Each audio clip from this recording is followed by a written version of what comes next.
Okay, what's up guys, it's Decoy here. Got a quick game of Search and Destroy on hardhat using a silenced ACR. Basically the next series of gameplays you're going to see, I've got about 4, maybe 4 games of Search and Destroy. I was playing in a pool party and we had a 7th come on, and none of us really like playing Ground War much, like a few of us will every time comes to it, but on average what will happen is one person will back out and go and play by themselves. One of those people is usually me, because I quite like to play Search by myself. It's one of the game modes where I really feel like I can carry, and as you see in this gameplay I do. So what basically happens is I join the lobby, the kids look at my my world leaderboard rankings, which isn't too high at the moment, it's about 12,000th in Search. I was in the top 3,000 for quite a while. Pretty much stopped playing Search for about a week, which is a kind of a big deal when the game's only been out 3 weeks, so yeah, take that into mind. I speed up parts where I die in every game of Search and Destroy, but what you'll see here is a slightly more cautious version of Search and Destroy for me, which quite often happens when I'm playing by myself. When I've got one or more teammates I tend to rush a bit more because I know I've got to compete for my kills, but when I'm playing by myself chances are I'm going to be the only real predator in the lobby. And yeah, so what I do is I tend to play a bit more cautious. I don't really want to take any mistake deaths because there's really good. Like, I don't like losing. Even when I play by myself, it irritates me quite a bit.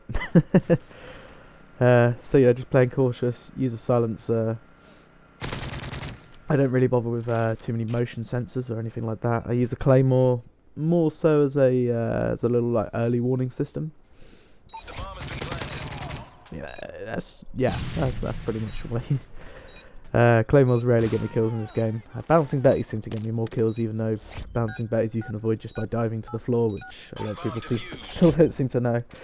But yeah, as you see there, quite often in Search and Destroy what you'll find is if there's 2 people left, one person's planting, the other person will probably be over the other side of the map, like slowly making their way over while searching for you. So if you kill the guy literally as he plants it, then probably a good idea to jump on that defuse pretty quick if you're unconfident at all about the whereabouts of the other guy. Chances are he's over the other side of the map. You see how I threw the same 2 stuns at the beginning of the game. The first one just catches anyone that's coming out the tunnel. A fair few people will usually rush tunnel. And the other one catches a barrel at the end, which will do damage and slow anyone down that's coming that way. As you see here, I jump up in this spot. Now, I saw some people up in this spot, so I worked out how to go up there and jumped up there. And I seem to die a lot up here.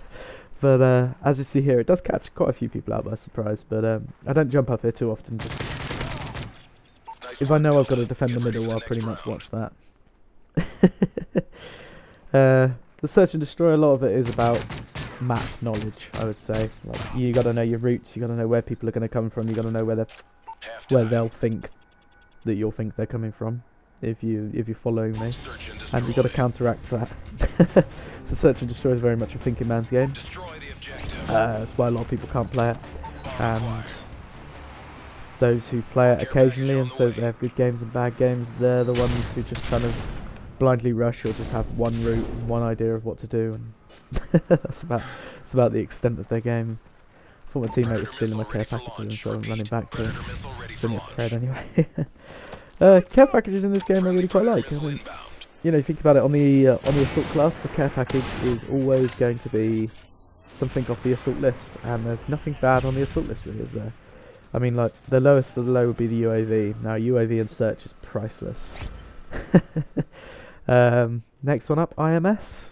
IMS is pretty good. I mean, like, not many people use Stalker in Search, that's for sure. Most people use Dead Silence. Those who do use Stalker, to be honest, I can hear them coming, so it's not really too big a deal. So the IMS is pretty good. Then you got the Pred. Pred is pretty much always good. It's not very often you catch everyone using Blind Eye. On average in Search, I find most people use either Recon or Sleight of Hand. Recon's a very underrated perk. Guy I'm subscribed to, S&D for Dummies. Great channel. He shouts out the use of Recon, and he woke me to it. So I'll actually in another gameplay show me switching to a Recon class and putting it to good use.